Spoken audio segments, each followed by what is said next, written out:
The women's final is another in a series of finals appearances for world champion Wang Nan of China. She plays against her teammate Sun Jin and has a one-game lead as coverage begins at 6-9 in the second game. The commentators are Danny C. Miller and Chuck Underwood. You mentioned the money. The winner of this women's singles championship will take home $9,000, and the runner-up will take home $4,000. How many countries are able to financially sustain their athletes purely from the sport alone? Well, in Europe, there's certainly many countries that are very popular in table tennis. Sweden, Germany, France, Belgium. Excellent programs over there. They have professional leagues, so that really helps. But one of the big boons to table tennis is since it's been in the Olympic Games, a lot of these countries are getting Olympic sport funding, and that allows them to train their national squads and send them to all these pro tour events and also develop a lot more junior players. So in 1988, when table tennis became an Olympic sport, it's really helped the sport in many different ways. On this tour, a top performer in the course of a year might make how much in, let's say, American dollars, and a top American performer, by contrast, will make what? Well, on the pro tour, I would think a top player could probably make about $100,000 to $125,000 during their best season. But mostly, Chuck, they make more of their money representing their club team where they play in leagues. In Europe, they have professional leagues, and you play for a club, and that's really their main source of income, would be playing for the club. The pro tour is more the international competitive scene, and they do make money from that, but their club is where they make the most income. U.S. players probably only play about 7 or 8 international tournaments a year because it's so far to go, and the level of play is not as high, and they may only be making $35,000 to $40,000. It's a big difference. And the big problem is that the American players don't have the club that they play for. There's no club where they would get the main base salary. Sun Jin is serving. She trails 1-0 and 9-12 in this second game of the women's singles championship of the U.S. Open, the 69th such championship, and as we've mentioned before, the finest field ever assembled on United States soil, with the top 14 men and 8 of the top 10 women from the world rankings.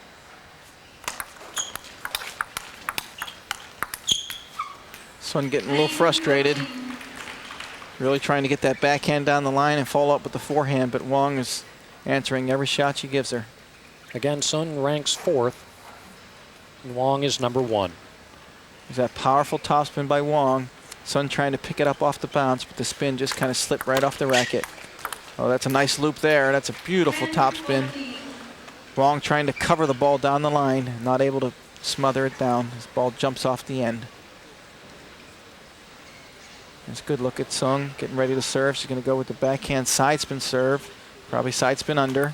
Oh, that's side spin, top spin. Oh, an easy forehand mistake. It was a big point. Sun could have got back in the game at least at 14-11, but now down 10-15 in receiving. Once again, she's in real trouble. Wang won the first game 21-11. Excellent return of serve there. Flicking it wide to the corner. Wang a little bit off balance, missteps, and hits the ball long. If Sun's going to get back into this match and have a chance to win this title, right now is when she's going to have to do it. If she goes down 2-0, very little chance for her to win. There's that powerful topspin. Technically, Sun is just not in the league with Wang Nan at this point. Certainly outspinning her opponent. And that's the key, outspinning your opponent. Again, heavy backspin. Sun tries to lift it up. Too much spin. It hits that net cord and ricochets long.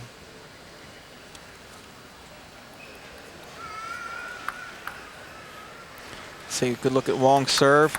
It's a heavy backspin serve. She starts with the backhand topspin. Sun with a nice power block into the corner. Wang won her semifinal against number 3 Chen Jing of Taipei. The scores were 17-17 and 15. Sun Jin had a 4-game semifinal with Li Ju of China.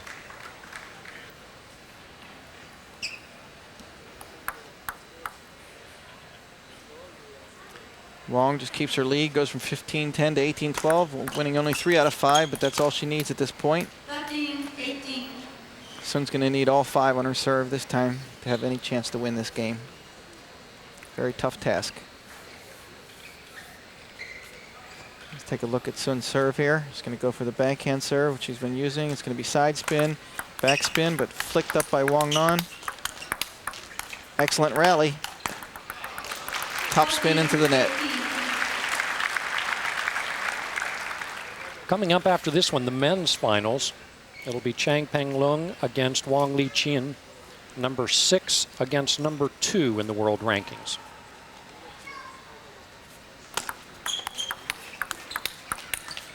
And Sun showing some signs of life here. Takes the first 3.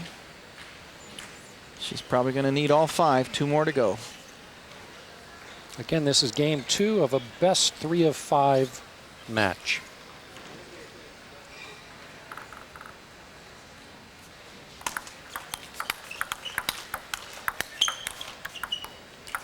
Oh, a little bit lucky there. It's a huge point. Oh, unlucky for Sun. Had total control of the point, but Wang was able to throw in a cut shot from nowhere, get back into the point. Wang now just 2 points away from securing the second game.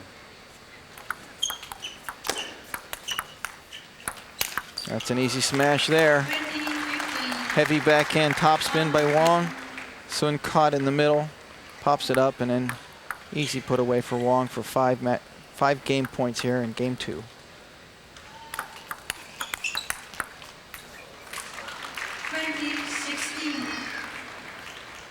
Wang staring at the table, thinking there might have been a dead spot. Yeah, there's a lot of topspin on that ball there, and it just kind of skidded a little bit, didn't bounce up. That's that slick surface you were talking about, where there's some skidding instead of bouncing. Sometimes it does that, right? Especially when the ball's spun hard. And Wang loses the first couple of points on her serve. Getting a little frustrated, but still 3 more game points. Should be enough with the serve.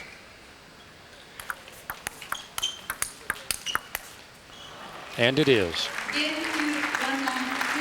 Wang Nan wins the first 2 games of the Women's Singles Championship here at the U.S. Open.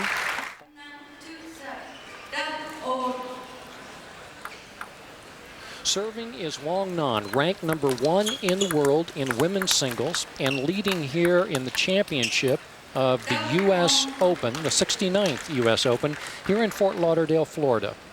She is taking on Sun Jin, who ranks number 4 in the world. Wang won the first game 21-11, the second 21-17 in what is a best 3 of 5 game match. Well, I think what Sun needs to do if she's going to get back in this match, she needs to attack Wang's middle. She's really getting outmatched on both wings. She has to go to the middle. She goes to the middle there, and that opens it up. Anytime you go to a player's middle, they have a decision whether it's a forehand or backhand, and that's always the weakest spot on a player's game. So if you can attack them just in the middle and make them have a hesitation of which side they have to go to, that usually opens up the point, gives you a good chance to win it outright. Nice cut there wide. Very nice shot there by Sun Jin, who has not had a lead in this match in the first couple of games at all, but she's got a 3-1 lead here in game 3.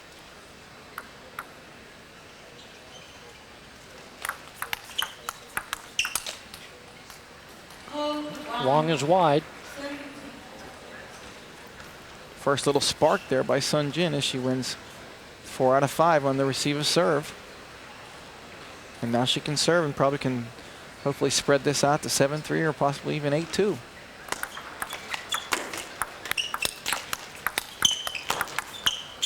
Nice forehand block. That should be an easy smash. 5-1. Coming from the same team, do these two probably know each other inside and out, Dan, or perhaps not? Oh, absolutely. They're training all the time together and doing certainly different exercises and playing each other's serves. They know each other inside and out for sure. And when you're playing against a fellow countrywoman in this case, are you really cognizant of the pecking order? Or is Sun probably accustomed to losing to Wang, that it becomes a mental barrier? I'm sure that it is. But her being at such a young age, I'm sure she's always feeling that, you know, this might be the match she can break through and move that world ranking up. And I'm sure that all the women on the Chinese team have a goal to become ranked #1 in the world. And she's pulled it off here. She got 4 out of 5 on the receive and has taken the first 4 on her serve. So Sun with a huge 8-1 lead. It's going to be difficult, even though Wang is playing tremendous, to be able to get back in this game. Sun in the red is 20 years old. Wang is 21. The Chinese are so deep. They have so much depth in their players that normally when their players get up to be about 27 or so, they pretty much put them into retirement and they bring in the younger generation, which they started about 16. And then by the time they're about 19, they're ready to take over. Not quite as early then and as young as the other sport with the net, tennis. Right. 2-10. Sun has raised her game up here in the third. First 2 games, no chance whatsoever. But here in game 3, she's turned it completely around.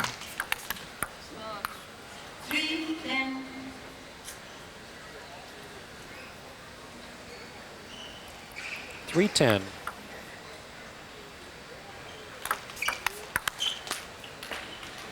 From here, it is right on to the Brazil Open, with the Olympics being, at least from here in Fort Lauderdale, an extreme travel away to Sydney, Australia. In the Olympics, does travel influence your performance, or is this a sport where they're so used to the long flights that it really doesn't bother them?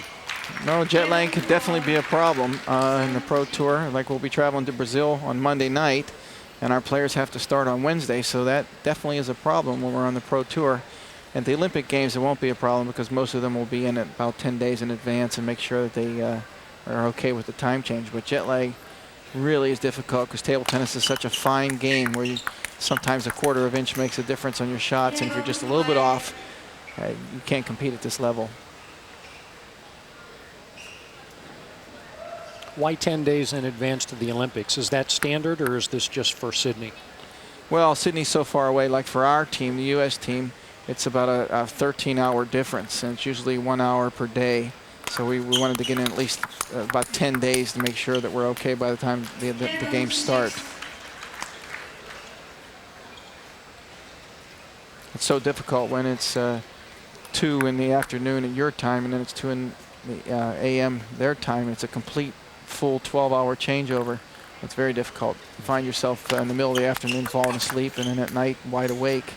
And it's a little difficult to get over. And if you don't break that rhythm, it can stay with you for sometimes a couple of weeks.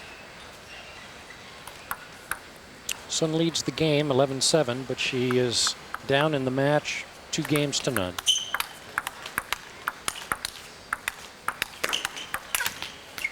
Boy, Sun's playing very good at 10-2, but Wang just point by point getting right back in this game.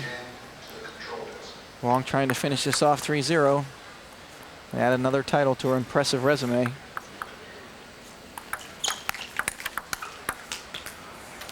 Sun really has trouble on that forehand. She seems to kind of just sort of snap at the ball. There's not a lot of rhythm there. It's mainly because she's kind of been pinned in the backhand, and when the ball switches over to the forehand, she's just sort of reacting to the ball without able to get a good look at the depth of this, where the ball's going.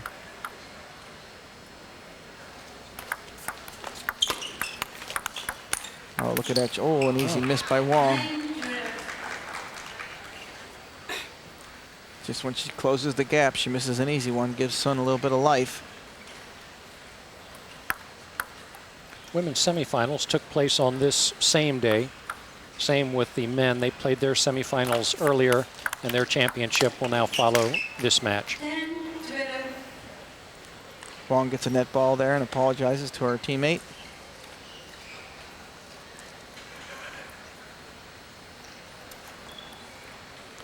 A good look at Wang's serve. She likes to do that 4 or 5 foot toss, 3 foot toss. Start right up with that backhand topspin. Sun down the line. Nice little cut. That's, oh, came across the ball a little bit. Wang a little bit upset with herself, knowing that she kind of crossed on that ball. Against backspin, you have to lift a little bit more. Otherwise, the ball just dives down into the net. This is Wang's second match of the day. Sun's third. Fatigue at all a factor? Maybe eye fatigue, if not body fatigue? Well, 3 matches in a day can be a lot, especially when they're best of 5. So she certainly looked sluggish in those first couple of games, Chuck. She's really picked it up this game, looking a lot quicker and pushing the ball a lot better. She's got Wang moving all over the court, and that's what she needs to do. And Sun now has a 5-point lead. Generally, when you're watching a match, the player that's moving the most is usually the one that's losing.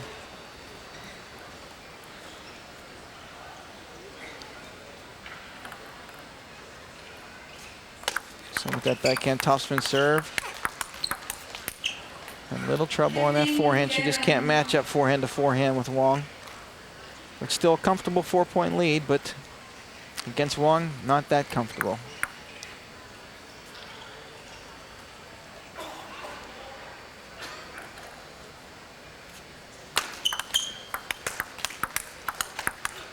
Excellent point.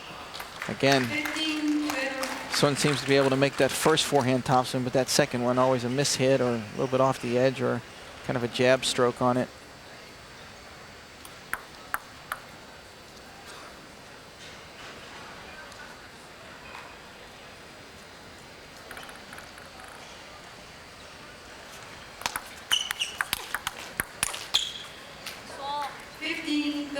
Sun was up 15-10.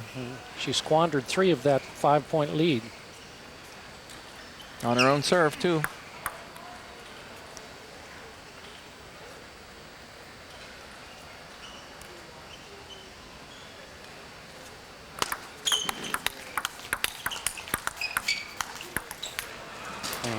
Again, that same forehand problem.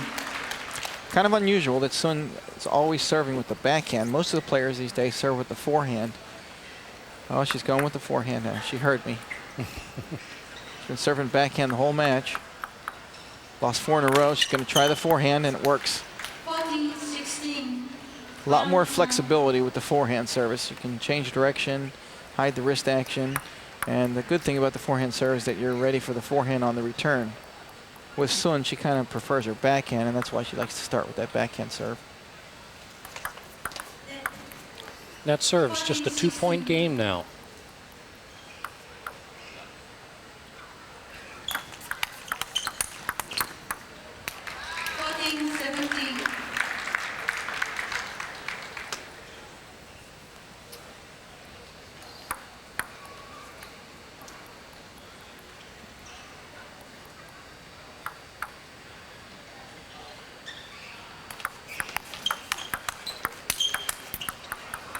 If you're wrong at this point, are you really, really eager to finish this one off in that third game? Does the thought of a 4th game just perturb you? Oh, definitely. Just because the match could switch. The momentum could switch. I mean, Wang is certainly in control, but if Sun can win this game, possibly get some techniques going and get a little deeper into the 4th, she'll be in position where nerves will come into play and the match could turn around. I've seen many times where a player would lead 2-0, comfortably leading, and all of a sudden, 15, 20 minutes later, shaking the hand as a loser. The men's singles gave us a match or 2 like that this year. Oh, there were many flip-flops in the men's singles where one player looked like he had it, the other player took it away, and then the player came back and took it right back. So a lot of flip-flopping on the men's side where it sure looked like one player was in, moving on, and next thing you know, it's out of the tournament.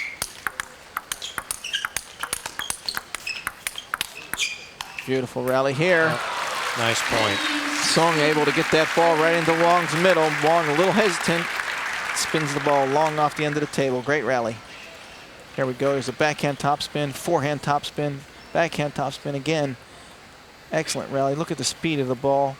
And there it is, right in the middle of the table. And Wang knew that was a big chance to get to 18-17, but now she's going to have to really work from 19-16. She gets the first one easy, though.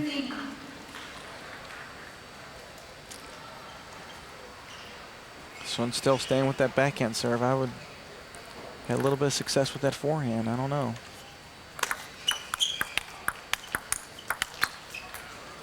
Right down the middle. A #1 position. Wang topspin in that backhand. But still, it's dangerous, Chuck. If Wang catches all the way up, it loses this game. Sometimes it's frustrating because she's been behind the whole way. She's been working her way back from 10-2. Is now at 18-19. But then when you lose it, you get deflated like, geez, I did all that work and it didn't do me any good.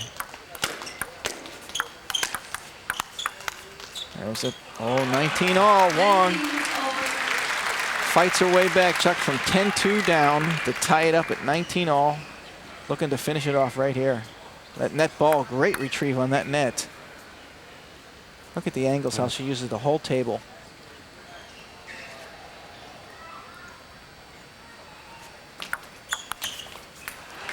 Oh, and then after that great rally, a miss of the serve.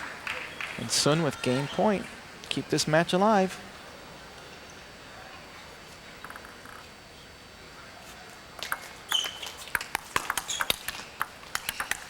Oh, net ball by Sun and then a counter net by Wang. Deuces it up. Sometimes nice patience by Wang waiting for it to clear the net. Exactly. Just when that sat ball, there. Right, that ball hits that net. Sometimes you panic and you just hesitate, but Wang just took her time. Made a nice little drive, 20-all.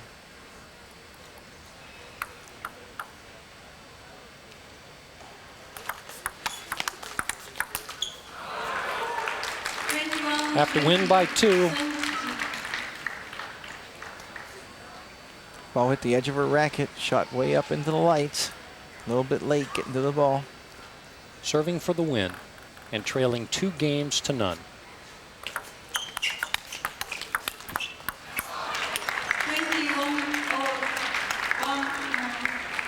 Sun using that backhand topspin serve, and Wang stepped right in and topspinned it and did sort of a fake forehand, caught her off the wrong foot. Sun Jin had a 28-26 and 22-20 game in her semifinal. There's that huge forehand loop by Wang Nan. Great exchange of weight. She really threw her body into that shot. Sun went for the counter forehand drive, but hit that net cord. That net cord will get you every time. So Wang now receiving and trying to secure the match.